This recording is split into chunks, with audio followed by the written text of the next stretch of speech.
Hi. So recently, my husband and I hosted a dinner party at our house to announce to our families that I was pregnant. We'd been married for 2 years and found out about my pregnancy a couple of days ago. I've known my husband for 5 years. We met through friends in college and have been together since then. We're both 25 and had been working at the same company, but I quit that job to join one of my friends in her new business as a partner. We discussed it and he agreed to hold down the fort financially until my friend and I were able to break even. It's been about a year since then, and we're doing great right now, so even my husband is planning to leave his job and join us. We are financially stable and think it's the perfect time for us to have a kid right now, even though we're pretty young. We were thrilled when we found out about the pregnancy, and in no time we'd invited our families over to announce and celebrate this wonderful thing. My family is just me and my parents. I don't have any siblings, but I'm very close to my maternal aunt and her family, so I also invited her, my uncle, and my cousins who are just a couple of years younger than me. That's my family, but my husband's family is a little more connected, so he had a lot of guests. Of course, his parents were invited. His maternal uncle and his family, his mom's uncle, and his maternal grandparents too. He told me his sister wouldn't be able to make it because she's too sick. But we all know she's just too busy with the bottle to visit us. His sister's a bit of a mess and has been ever since her divorce last year. She lost her job a couple of months ago and has been living with her parents since then. She doesn't even look for anything new. All she does is drink and sleep. So I was relieved to hear that she wouldn't be attending because I didn't want any drama on such a happy occasion. But I guess that was destined to happen since my mother-in-law was invited. My mother-in-law and I aren't the best of friends, but we're also not on bad terms. She's just too frustrating to deal with because she clearly has a favorite child and it happens to be her daughter, the older sibling. She's the one who's been enabling her daughter so far in spite of my husband and her own husband's protests. We differ on that, but I didn't say anything about it because it's not my family, and hence not my place to say anything. It was only polite to invite her, so my husband and I invited his side of the family to the event too. Initially, we'd only planned to have his parents over, but when my mother-in-law found out that I was having my aunt and her family over too, she told my husband to do things the right way and made him invite other relatives too. He did so because he didn't want to fight with her right before announcing something so big.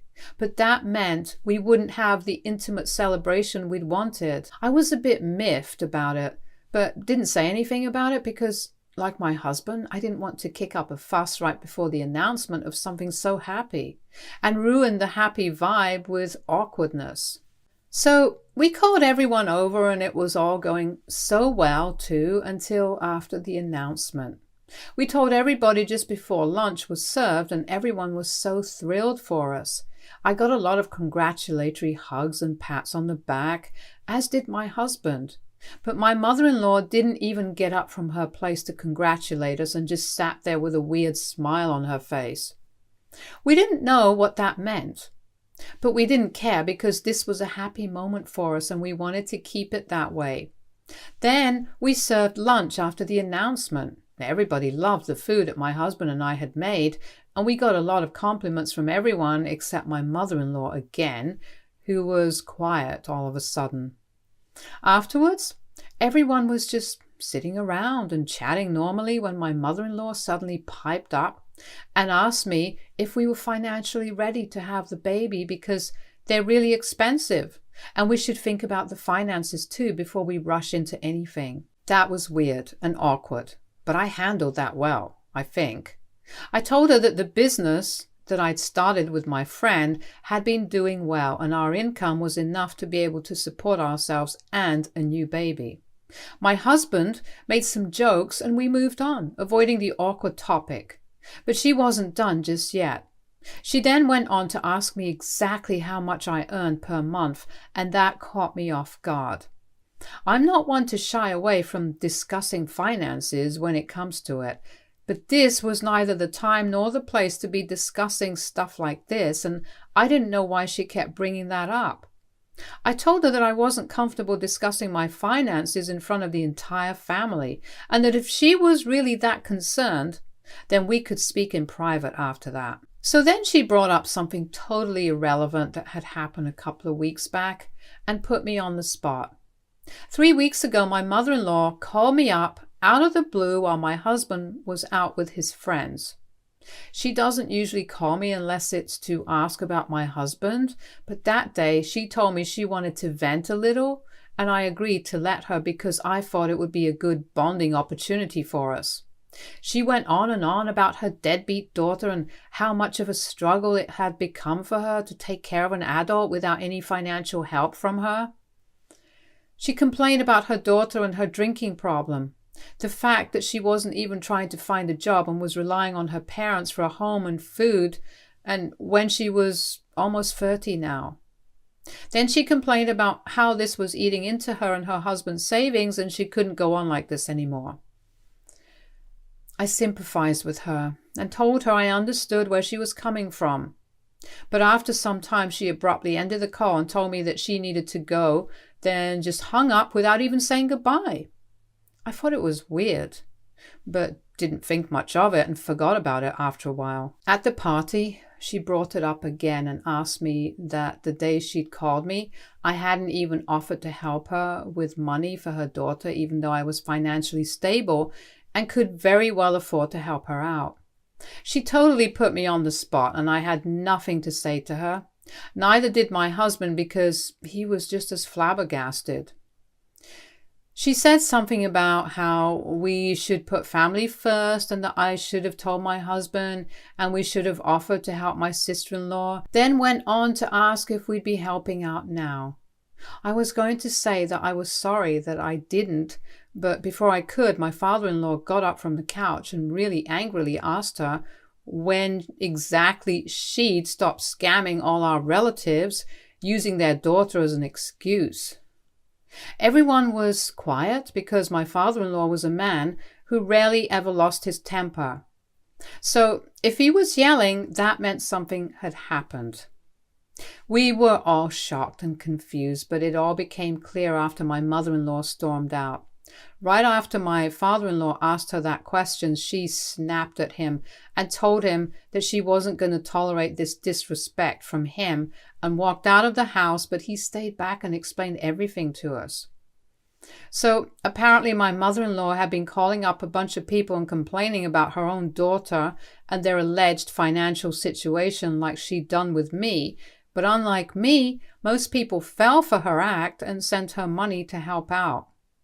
That went directly into my sister-in-law's purse, and she used that to buy drinks for herself, but did not get the help she needed. My mother-in-law was complaining to people about her daughter's drinking problem and using it as a way to gain sympathy so they'd send her money, which she then used to fund her daughter's addiction so she wouldn't have to spend her own money.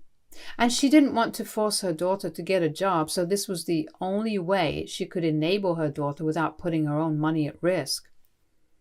So far, it had been working out well for her because she'd mostly been borrowing from her friends and her own family, including the people at the party the other day, who were pissed when they realized that they'd been fooled by my mother-in-law.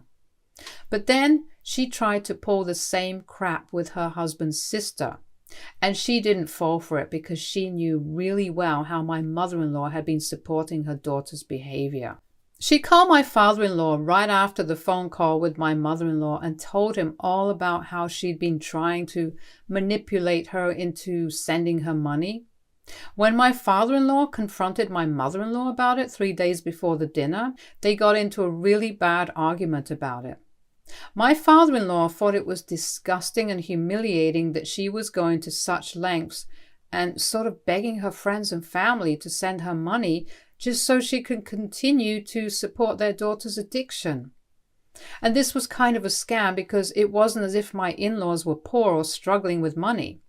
My father-in-law was still a practicing dental surgeon, and my mother-in-law had from her position as the HR head just a couple of years back.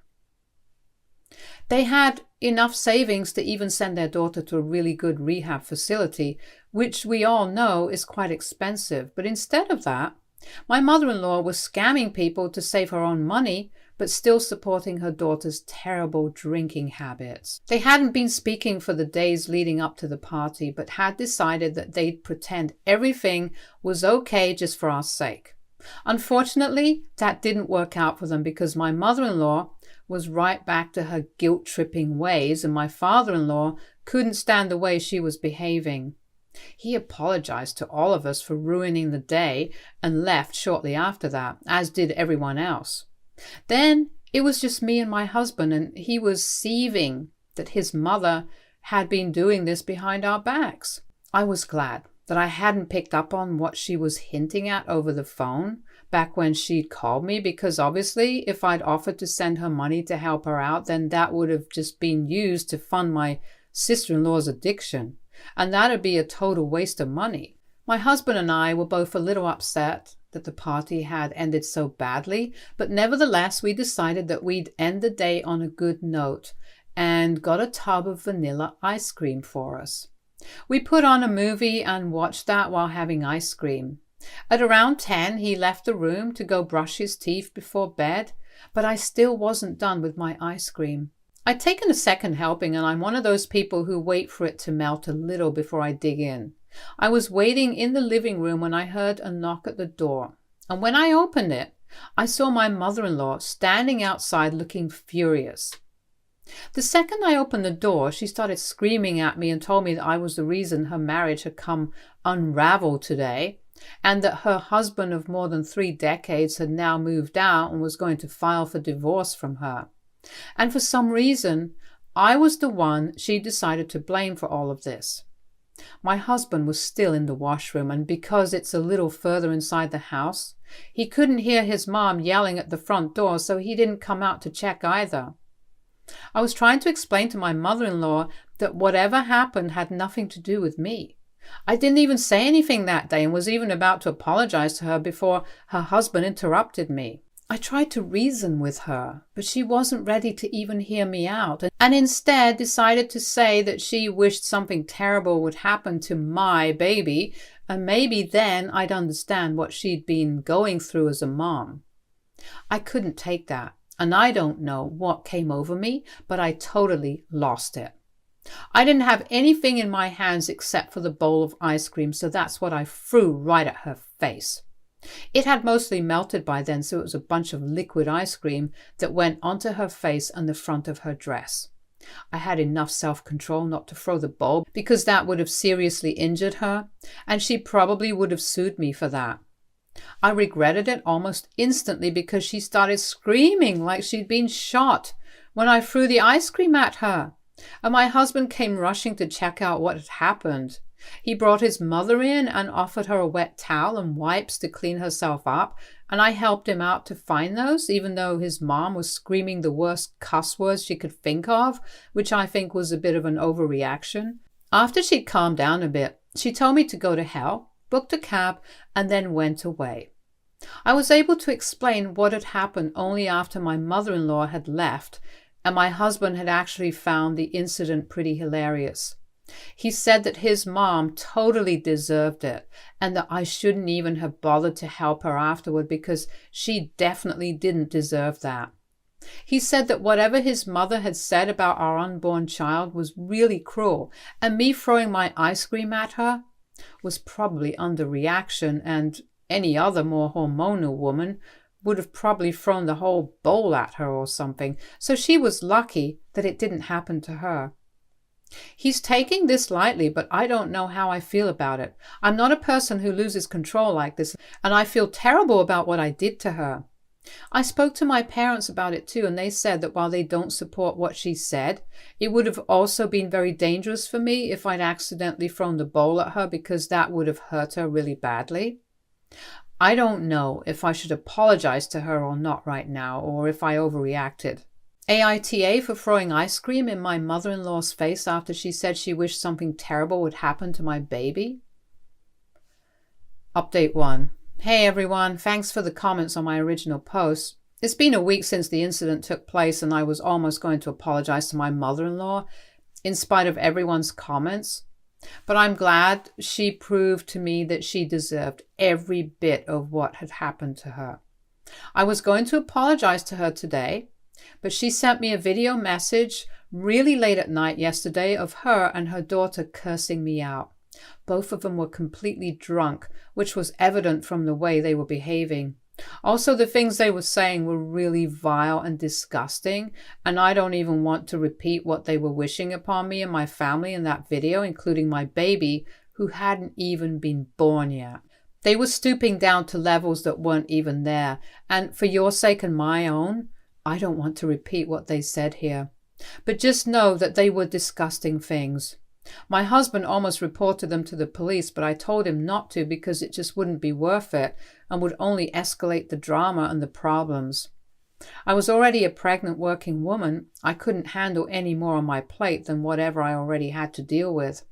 My mother-in-law and sister-in-law are living on their own now because my father-in-law moved out the day after the ice cream incident and has been living with his brother since then. I showed him the video that his wife and daughter had sent me, intending to help him with a divorce, and he broke down while apologizing to me on their behalf. It was really upsetting to see him that way when we visited him this evening, and I almost started crying myself because my father-in-law has been a father figure to me too. My husband was very quiet throughout because of course he was upset, but he's not very good at showing his emotions. I know for a fact that he'll keep this to himself and cry by himself, which is fine, but I just hope he doesn't overburden himself or anything. We visited my father-in-law today with the purpose of finalizing the divorce attorney. He'd spoken to a couple of people, but we put him in touch with a friend of ours who's been practicing for a few years now and specializes in divorces and prenups. My in-laws had been married for over 3 decades. So the divorce wasn't going to be an easy one, and we wanted him to have the best legal advice for the settlement and everything. Things could get even more complicated if my mother-in-law decided to contest the petition, so we felt like we should step in.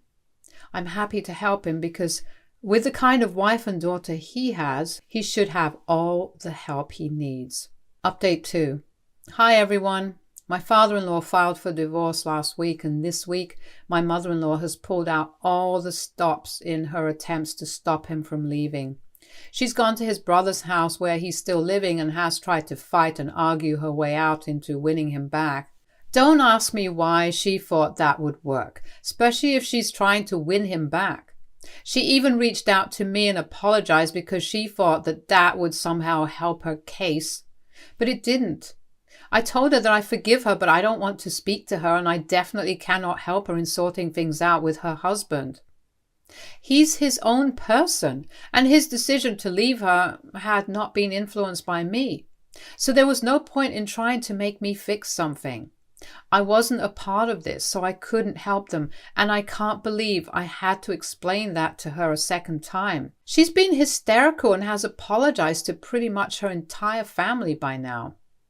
Whoever she'd borrowed money from so far. They'd all been kind and generous enough not to ask for it back, but she's been offering to pay them all back because she thinks that'll help her reconcile with her father-in-law. I haven't been able to meet him for a while now since I've been busy with work and stuff, and I'm trying to work faster than usual so that I can take days off for doctor's appointments and stuff like that just in case. So it's just been my husband who's kept in touch with his dad, and he doesn't think it's likely that his father will go back to his mom. Apparently, it's not just the scamming of relatives for money or her enabling their alcoholic daughter. There's a lot more to their marriage than what we get to see. And his dad has only started opening up about it after he filed for divorce.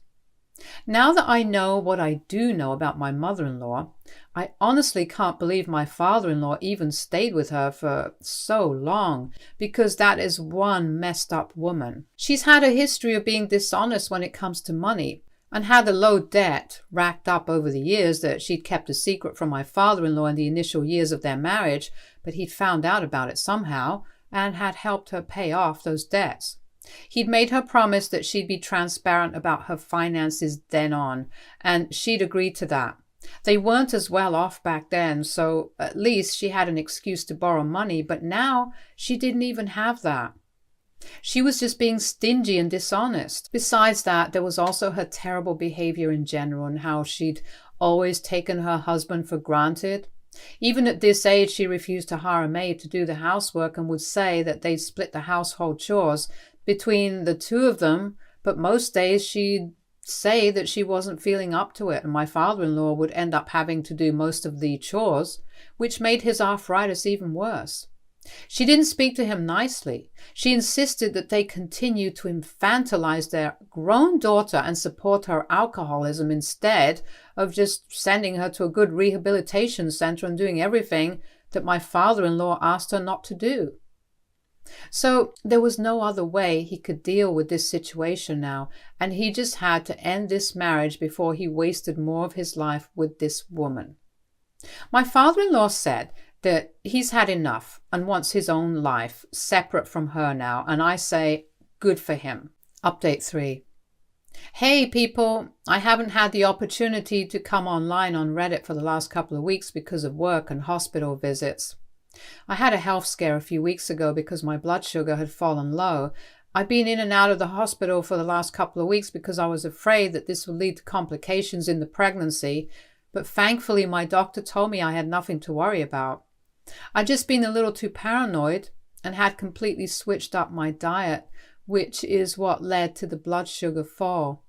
I'm okay now though, and as healthy as ever. Now, coming to what most of you guys had been asking for, an update on the situation with my mother-in-law. The divorce is ongoing and they're in the middle of negotiations right now. My mother-in-law gave up on trying to win him back and decided not to contest the divorce. But she's been very annoying to deal with when it comes to the division of their assets and property. Once again, over 30 years of marriage, they have a lot of finances that need to be separated and property that needs to be divided. The main bone of contention right now between them is the house that they've been living in. My father-in-law's proposition is very fair and reasonable, that they sell the house and split the money, because that's how they purchased the house in the beginning. They'd pulled their money together and bought that house within a year of their marriage, so it would only be fair to do what my father-in-law suggested. But my mother-in-law wants it all for herself. So that's where they're stuck right now. But I don't think she's going to get her way. And even if she does, my father-in-law already has enough money to retire and live his life comfortably. My mother-in-law cannot afford that luxury because she has to pay back the people she borrowed money from, which only seems fair because she had promised to do that when she was trying to get back with her husband. My husband has cut all ties with his mother and sister, as have I. They haven't tried to get back in touch with us either, and I don't think they will, given the circumstances and how we've openly been supporting my husband's dad in this thing. He's always been closer to his father anyway, so this is no big surprise to her at all. Either way, I'm just keeping my fingers crossed that we have good news to share about the divorce in a few weeks or so. Stay tuned for more stories from our girl relationships.